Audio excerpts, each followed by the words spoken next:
तो दोस्तों और एक डिफेंस से रिलेटेड वीडियो के ऊपर रिएक्शन लेकर हाजिर हो चुके हैं। आज का वीडियो बहुत ही नॉलेजेबल होने वाला है। वीडियो को एंड तक देखना, स्किप करके देखोगे तो आप लोगों को कुछ भी समझ में नहीं आएगा। आप लोगों को ओरिजिनल वीडियो का लिंक मिल जाएगा इन द डिस्क्रिप्शन। वीडियो का जो टाइटल है वो पहले मैं आप लोगों को बता देता हूँ, रुद्रम मिसाइल टेस्ट सक्सेसफुल। अब दोस्तों पूरा डिटेल्स जानने के लिए हम लोग को वीडियो देखना पड़ेगा। वीडियो देखने के बाद अगर आप लोग को अच्छा लगे तो ऑब्वियसली चैनल को सब्सक्राइब कर लीजिएगा। So let's start this video. आप देख रहे हैं अल्फा डिफेंस हिंदी में आपका स्वागत है। आज के इस वीडियो में हम लोग बात करने वाले हैं रुद्रम 2 मिसाइल सिस्टम के बारे में। अभी आप अपनी स्क्रीन के ऊपर जो फोटोग्राफ देख रहे हैं वो आज के टेस्ट की फोटोग्राफ है और इस टेस्ट को लेकर डीआरडीओ की तरफ से स्टेटमेंट दिया गया है कि रुद्रम 2 मिसाइल सिस्टम का एक सफल परीक्षण किया गया है। अभी आप अपनी स्क्रीन के ऊपर जो एरिया वार्निंग देख रहे हैं मोस्ट लाइकली इसी एरिया वार्निंग का प्रयोग करते हुए इस मिसाइल सिस्टम का टेस्ट किया गया है। इस टेस्ट को लेकर एक काफी बड़ी विंडो दी गई थी जहां पर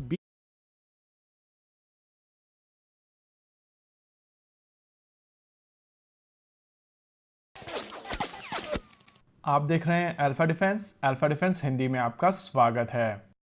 आज के इस वीडियो में हम लोग बात करने वाले हैं रुद्रम 2 मिसाइल सिस्टम के बारे में। अभी आप अपनी स्क्रीन के ऊपर जो फोटोग्राफ देख रहे हैं वो आज के टेस्ट की फोटोग्राफ है और इस टेस्ट को लेकर डीआरडीओ की तरफ से स्टेटमेंट दिया गया है कि रुद्रम 2 मिसाइल सिस्टम का एक सफल परीक्षण किया गया है।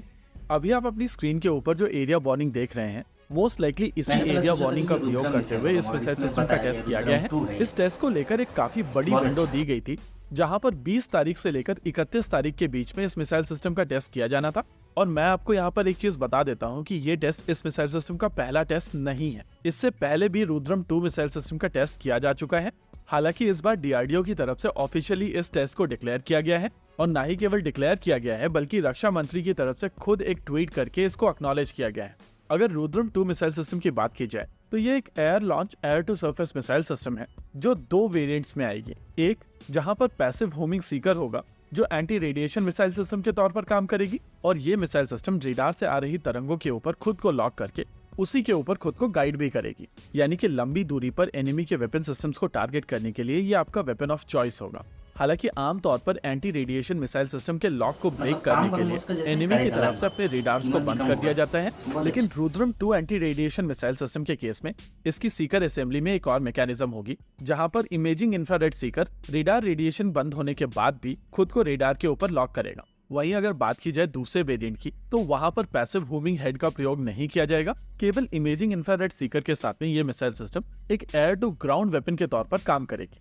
अगर रेंज की बात की जाए तो माना जा रहा है कि इस मिसाइल सिस्टम की रेंज 300 किलोमीटर से थोड़ी ज्यादा होगी और थियोरेटिकली आप मान सकते हैं कि एयर लॉन्च ब्रह्मोस की तुलना में ये मिसाइल सिस्टम लगभग उसी तरीके का रोल करने में सक्षम होगी, लेकिन इसकी कीमत काफी कम होगी।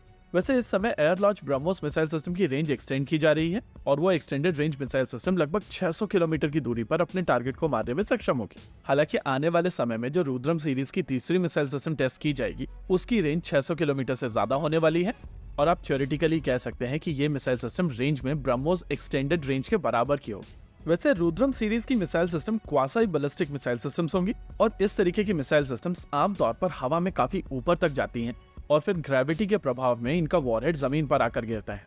जहां पर BrahMos missile system supersonic speed से अपने टारगेट को मारने में सक्षम होती है, वहीं पर अपनी टर्मिनल फेज में रुद्रम सीरीज की मिसाइल सिस्टम हाइपरसोनिक होती हैं। हालांकि ब्रह्मोस मिसाइल सिस्टम अपने पूरे फ्लाइट पाथ के दौरान पावर्ड रहती है और इसी वजह से ये मिसाइल सिस्टम हवा में ज्यादा तेज मनोवर करने में सक्षम होती है। वहीं दूसरी ओर रुद्रम 2 और रुद्रम 3 मिसाइल सिस्टम हवा में बहुत ज्यादा मनोवर करने की क्षमता नहीं रखती हैं, लेकिन अपने टर्मिनल फेज में ये मिसाइल सिस्टम हाइपरसोनिक होती हैं। ओवरऑल इस तरीके की मिसाइल सिस्टम का यूज केस एक डिफरेंट यूज केस है और ब्रह्मोस की तुलना में ये कम कीमत वाली मिसाइल सिस्टम ज्यादा नंबर में लॉन्च करके एनिमी के एयर डिफेंस को पूरी तरीके से सैचुरेट कर सकती है। अगर स्पेसिफिकेशंस की बात की जाए तो ये मिसाइल सिस्टम एक single pulse solid rocket motor का प्रयोग करेगी। इसकी रेंज 50 किलोमीटर से लेकर 300 किलोमीटर तक की होगी। फिलहाल के लिए इसको Su-30 MKI और मिराज 2000 के लिए डिजाइन किया जा रहा है और इसके लॉन्च की मैक्स स्पीड 0.5 से लेकर 1.5 तक की होगी। अगर लॉन्च एल्टीट्यूड की बात की जाए तो इसको 3 किलोमीटर से लेकर 15 किलोमीटर की ऊंचाई से लॉन्च किया जा सकता है और इसकी मैक्सिमम स्पीड 5.5 मार्क तक जा सकती है। वैसे आमतौर पर air launch quasi ballistic missile system एक स्पेसिफिक ट्रेजेक्टरी को फॉलो करती हैं और इसी वजह से इनका इंटरसेप्शन कंपैरेटिवली आसान होता है। अगर इस मिसाइल सिस्टम की बात की जाए तो ये टर्मिनल फेज में मनूवर करने की क्षमता रखेगी और इसी वजह से इस मिसाइल सिस्टम को इतनी आसानी से इंटरसेप्ट नहीं किया जा सकेगा। ओवरऑल ये डेवलपमेंट भारत के लिए काफी इंपॉर्टेंट डेवलपमेंट है और जब ये मिसाइल सिस्टम भारतीय वायुसेना के बेड़े में शामिल कर ली जाएंगी तो वायुसेना की क्षमताएं सिग्निफिकेंटली बढ़ जाएंगी। दोस्तों वीडियो थे खत्म। वीडियो बहुत ही नॉलेजेबल था गाइस, बहुत कुछ जानने को मिला। मैं तो पहले सोचा था कि ये रुद्रम मिसाइल का ही टेस्ट होने वाला है, मगर इसके बाद जब वीडियो शुरू किया हम लोगों ने तो पता चला कि ये रुद्रम नहीं, रुद्रम 2 है और इसका जो टेस्ट है इससे भी पहले किया जा चुका है, मगर वो वाला अपडेट मुझे पता दिखा नहीं। ये जो मिसाइल है ना, ये हाइपरसोनिक बैलिस्टिक मिसाइल है और वीडियो के अंदर इसका जितना भी स्पेसिफिकेशन के बारे में बताया गया ना, एकदम ऑसम गाइस। और दोस्तों मुझे जहाँ तक लग रहा है ये जो मिसाइल है इसको ब्रह्मोस के दर्जे में ही बनाया जा रहा है और फाइनली इसका जो टेस्ट है वो भी सक्सेसफुल हो चुका है।